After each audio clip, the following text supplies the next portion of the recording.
अस्सलाम वालेकुम, welcome to our new podcast in international round up. आज हमारे साथ सीनियर सहाफ़ी नूरुल अमीन दानिश साहब मौजूद हैं और ये इस वक्त कनाडा में मुकीम हैं। कनाडा इस वक्त पूरी दुनिया में खबरों का मरकज़ बना हुआ है। एक तो पूरी दुनिया के एक किस्म के हर दिल अज़ीज़ शख्सियत थे जस्टिन ट्रूडो, उन्होंने इस्तीफ़ा दिया और फिर ट्रंप साहब ने आते साथ ही जो एक अपनी पहली तफ़सीली प्रेस कॉन्फ्रेंस की, उसमें उन्होंने कनाडा, डेनमार्क और पनामा के हवाले से कुछ ऐसी गुफ्तगू की कि एक दफ़ा फिर से जो है वो ट्रंप का जो पुराना दौर था, उसकी याद ताज़ा हो गई। वो एक बड़ा-सा ख्वाब देख के बैठे हुए हैं कि मैंने पनामा के ग्रीनलैंड को, कनाडा को, ये सारी रियासतें जो है वो अमेरिका में ज़म करके और अमेरिका को इतना बड़ा कर देना है कि वो डायरेक्ट रशिया और चाइना तक अप्रोच कर सके। तो इन्हीं सारे मामलात पर और जस्टिन ट्रूडो ने क्यों इस्तीफा दिया, इस पर गुफ्तगू करने के लिए हमने नूरुल अमीन साहब को ज़हमत दी है। बहुत शुक्रिया नूरुल अमीन दानिश, आपने हमें जॉइन किया। थैंक यू सो मच बताइएगा सर। ये जस्टिन ट्रूडो को अचानक से क्या हो गया कि वो इंतखाबात से कुछ अर्सा पहले उनको मुस्तफ़ी होना पड़ा? देखिए इमरान, बहुत शुक्रिया आपने टाइम दिया आज। बेसिकली जो जस्टिन ट्रूडो है आपके सामने ही है कि हम भी जब पाकिस्तान में होते थे तो दुनिया में 2-4 ऐसे हेड ऑफ द स्टेट्स थे जिनको लोग पसंद करते थे और ये उनमें से एक थे। लेकिन सूरत हाल यहाँ पे इनकी जो मुख्तलिफ थोड़ी-सी हुई मेरे ख़्याल में, जो कुछ इनकी पॉलिसीज़ थी, स्पेशली जो इमिग्रेंट्स को लेके, इमिग्रेशन के हवाले से काफ़ी ये लीनिएंट और इनका एक सॉफ्ट कॉर्नर ये रखते थे हमेशा से। उसकी मिसाल आपको मैं यूँ दूँगा कि जब ये टोरंटो के अंदर ये आते हैं विज़िट करने के लिए या किसी भी और सिटी में ये जाते हैं, कोई भी इनका कोई इवेंट होता है, तो मुझे बड़ी हैरानगी हुई कि ये यहाँ पे जो देसी कम्युनिटी है, इंडियंस और पाकिस्तानी, ये उनके इलाकों में जाते हैं, यानी कि जो गोरों के एरियाज़ हैं वहाँ पे इनको मैं शायद 10 में से शायद 2 बार भी नहीं देखा, लेकिन देसियों के इलाकों में और उनकी कम्युनिटी फंक्शंस में ये 100% शिरकत करते हैं। बेसिकली इन्होंने जो अपना वोट बैंक था और अपनी जो सारी सपोर्ट थी उसको कन्फाइन कर लिया था सिर्फ़ जो देसी थे, और बेसिकली जो वजह थी वो इमिग्रेशन थी। आपको हुँ, पता है कि कोविड के बाद इतनी जो कनाडा का जो वीज़ा था वो तो एक ख्वाब होता था लोगों का। 2-2 साल तक बिल्कुल। आपकी डेट नहीं थी आती, लेकिन फिर ट्रूडो ने, इनकी जो एडमिनिस्ट्रेशन थी, मार्क मिलर जो इनके इमिग्रेशन मिनिस्टर हैं, उन्होंने हुँ, ऐसे रिफॉर्म्स इसमें किए और कुछ ज़ाहिर इनको बनने भी चाहिए थे। तो उसकी हुँ, हुँ, वजह से जो नेटिव कैनेडियंस हैं, उनके अंदर काफ़ी एक सेंटिमेंट पैदा हुआ इमिग्रेंट्स के हवाले से। उसकी कुछ सॉलिड रीज़न्स भी हैं, कुछ ऐसे यहाँ पे वाक़यात हुए, हाउसिंग का क्राइसिस जहाँ पे हो गया, हुँ, प्राइसेज़ काफ़ी ऊपर चली गईं, और कुछ रोड्स के ऊपर भी आप देखते हैं यहाँ पे ये लोग ऐसी चीज़ों के, आप कह लें कि आदी नहीं थे, जो इनको इमिग्रेंट्स की वजह से जो उनको मुश्किलात का सामना करना पड़ा। वो हुँ, सेंटिमेंट इकट्ठा होता गया, और जॉब जो थी यहाँ पे, जो जॉब मार्केट थी कनाडा की, वो बिल्कुल क्रैश हो गई, क्योंकि इनकी कैपेसिटी बहुत कम थी। ज़ाहिर एक छोटा-सा ये रकबे के लिहाज से तो बहुत बड़ा मुल्क है, लेकिन आबादी इतनी ज़्यादा नहीं है इसकी।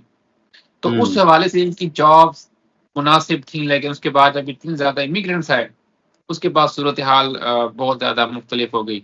तो मैं ये जो समझता हूँ, मेरे ख़्याल में ये जो इमिग्रेशन हुई अनचेक्ड और बड़े हुँ, मैसिव, एक आप कह लेंगे एक बड़े उस पे लोगों को यहाँ पर बुलाया गया, लोग आए, फिर वीज़ा फ्रॉड्स जहाँ पे हुए, और वर्क परमिट्स के नाम पे यहाँ पे फ्रॉड्स हुए, कुछ लोग विज़िट वीज़ा पे आए, उन्होंने अपने स्टेटस कन्वर्ट करवाए।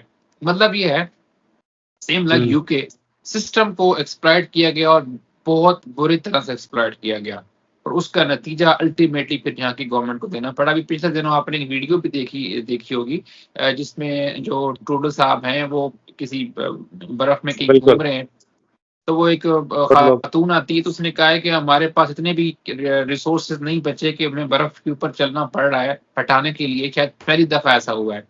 तो मेरे ख्याल में ये जो इमिग्रेशन है, ये इनका जो है वो सर लेके गया है ट्रूडो साहब का, और मुझे ये लगता है।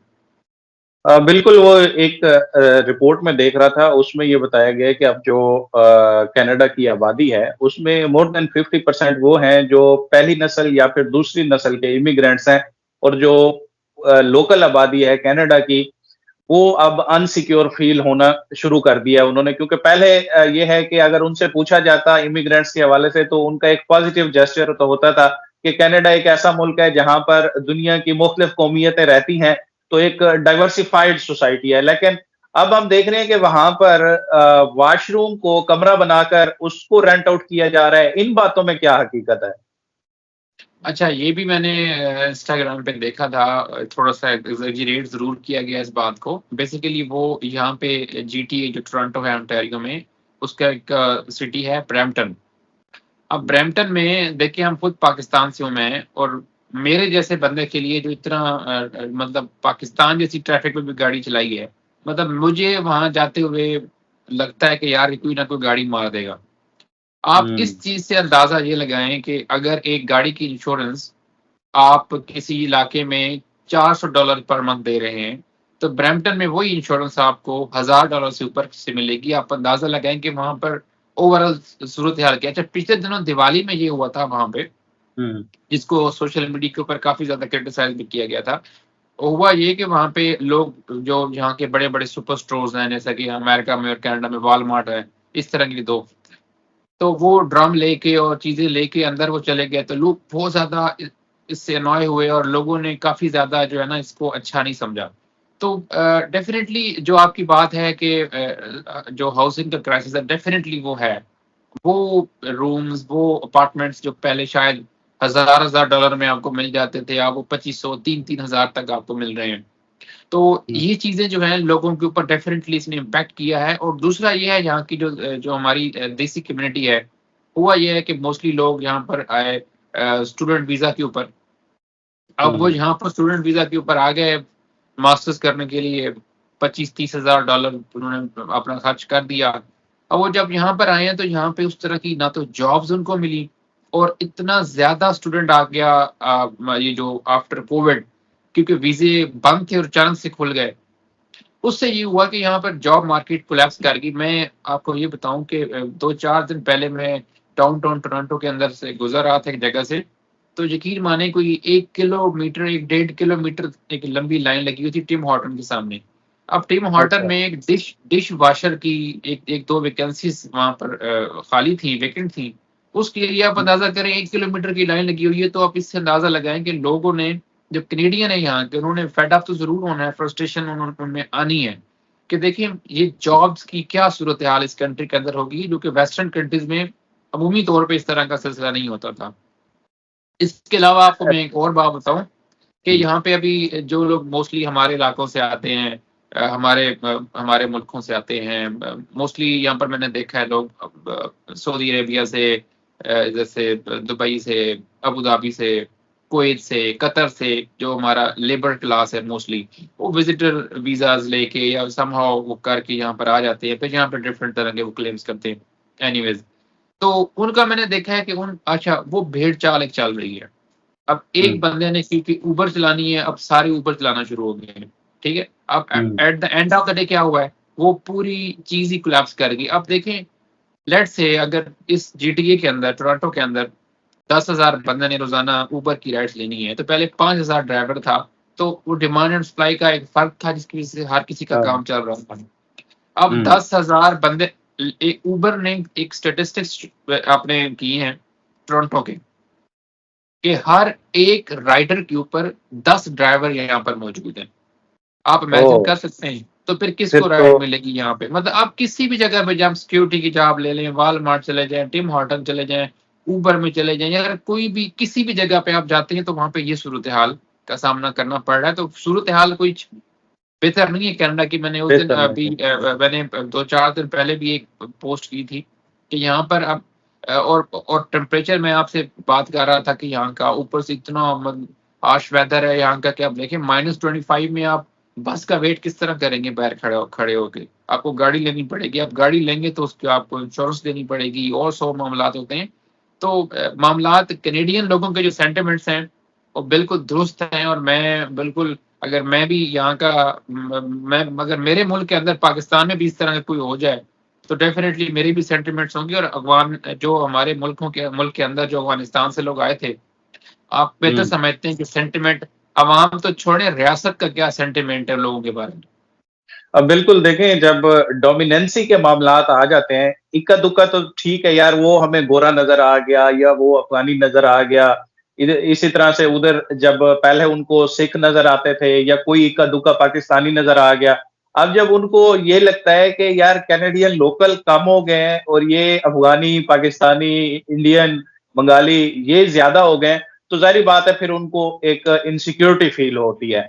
अब जरा बात कर लेते हैं ट्रंप साहब की। ट्रंप साहब जब से आए हैं तो उन्होंने एक खित्ते में थरथली मचा दी है अपने कुछ बयानात की वजह से, और वो कनाडा को भी अपनी रियासत बनाना चाहते हैं। इस पर वहां पर लोकल लोगों के क्या तासुरात हैं और ये इस चीज को कैसे देख रहे हैं? क्या कोई ट्रंप इन्वेजन कर सकते हैं कनाडा में?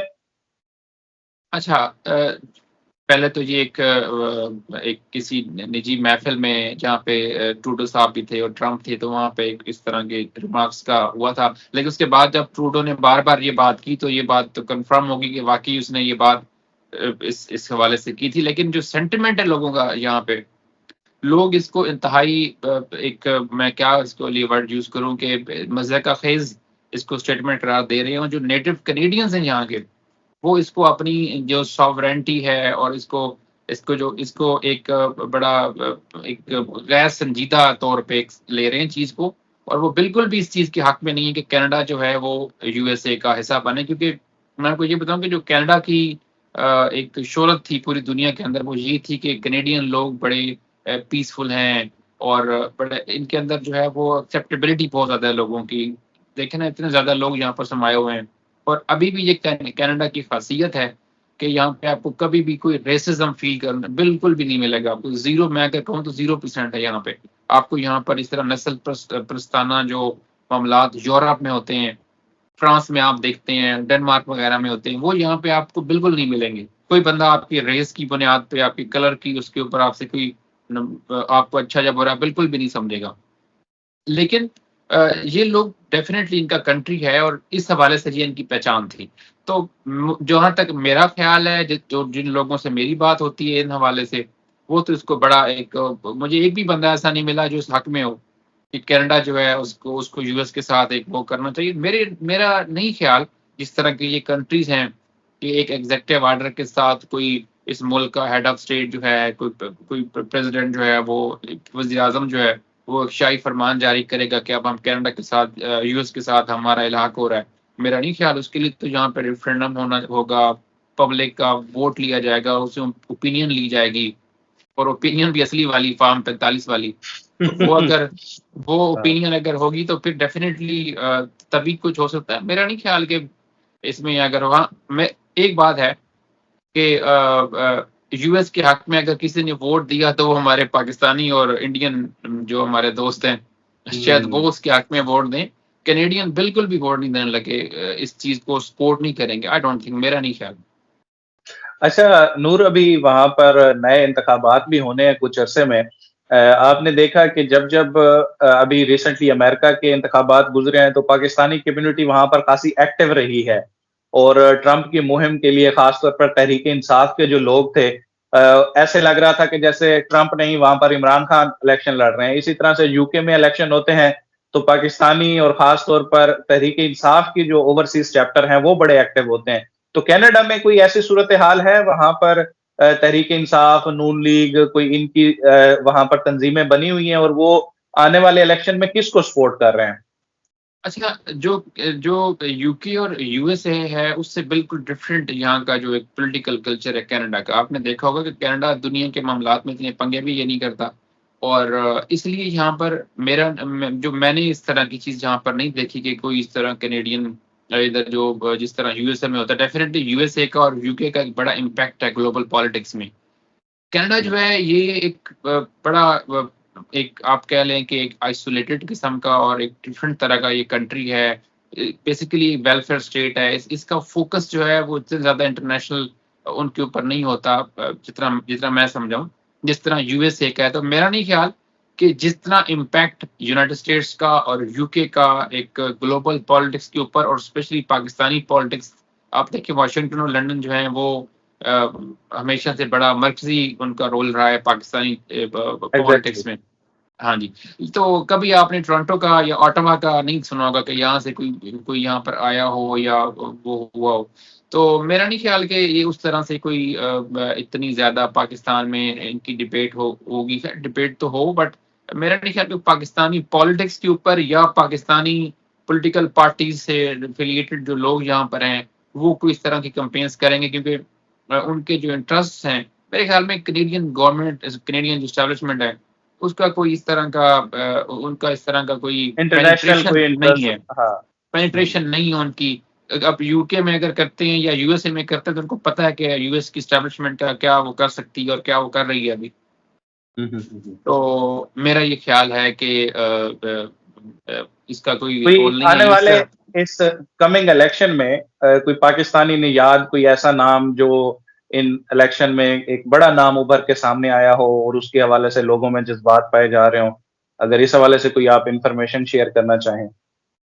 इमरान, एज़ सच मेरे नॉलेज में तो कोई ऐसा नहीं है, और जैसे मैंने आपको पहले बताया कि यहाँ पर हैं काफ़ी सारे जो मुस्लिम हमारे जो पाकिस्तानी कम्युनिटीज़ के हैं, वो एमपीज़ के लेवल के, या जो जिसको हम कह लें कि अपने जो लोकल काउंसिल्स होती हैं, तो वहाँ पर वो एक्टिव होते हैं पॉलिटिक्स में एक हद तक। बट ओवरऑल जो कोई जिसको मैं कहूँ कि कोई किसी बड़े उसमें हो, तो मेरा नहीं ख्याल, ना मैंने ऐसा देखा है ना सुना है। इसको सर्च आउट किया जा सकता है, मैं इसको वो नहीं कर सकता, लेकिन डेफ़िनेटली अगर कोई इतना बड़ा नाम होता है इसमें, तो डेफ़िनेटली हमारे सामने आता। मेरा नहीं ख्याल कि कोई ऐसा इतना बड़ा नाम है यहाँ पे पाकिस्तानी कम्युनिटी का, या इंडियंस हैं, वो काफ़ी एक्टिव हैं इसके अंदर, क्योंकि इंडिया का इमरान काफ़ी स्टेक बन गया है अब कनाडा के अंदर। हम्म क्योंकि अगर आप कनाडा में आते हैं, तो यहाँ पे तो आपको 70% इंडियंस नज़र आते हैं। तो डेफ़िनेटली उनकी और उनकी जो कम्युनिटी है, वो बहुत ज़्यादा यहाँ पे स्ट्रॉन्ग है। अगर और वो इन टर्म ऑफ नंबर्स भी बहुत ज़्यादा हैं यहाँ पर, तो उनके वोट का भी बहुत ज़्यादा इम्पैक्ट है। इसीलिए जैसे मैंने आपको बताया कि जो ट्रूडो साहब हैं, वो उनका फ़ोकस भी हमेशा उन इलाकों पे यहाँ पे रहा है, आना-जाना उनका, जहाँ पर ये कम्युनिटी होती है। डेफ़िनेटली उनकी उनकी उनको मेन जो सपोर्ट थी, वो भी इन देसी कम्युनिटीज़ की काफ़ी सपोर्ट थी। हम्म। बिल्कुल ऐसा ही है कि शायद यही वजह है कि उनकी जो पीआर है वो हमें पाकिस्तान, इंडिया और इस तरह से साउथ एशियन कंट्रीज में, थर्ड वर्ल्ड कंट्रीज में ज्यादा नजर आती है, क्योंकि वो अपने मुल्क के अंदर भी इन लोगों के करीब करीब पाए जाते हैं और उनका वोट बैंक भी यही है। थैंक यू सो मच नूर। हम आपको फिर भी जहमत देंगे, कुछ जो इमिग्रेंट्स के मसाइल हैं, लोग जो जाते हैं फिर वहां पे उनको जॉब्स नहीं मिलती, डिफरेंट किस्म के ज़हनी मसाइल का, फैमिली मसाइल का भी शिकार होते हैं, क्योंकि कुछ लोग कर्जे लेके जाते हैं, किसी भी तरह से बस वो जाना चाहते हैं। अब ये सूरत-ए-हाल आ गई है कि अब ये हमें सवाल उठाना पड़ेगा, क्या उन्हें जाना भी चाहिए? तो इस पर हम आपसे बात करेंगे नेक्स्ट वीडियो में। अभी के लिए इतना ही। मुझे और नूर अमीन दानिश साहब को दीजिए इजाज़त। अल्लाह हाफ़िज़। Thank you.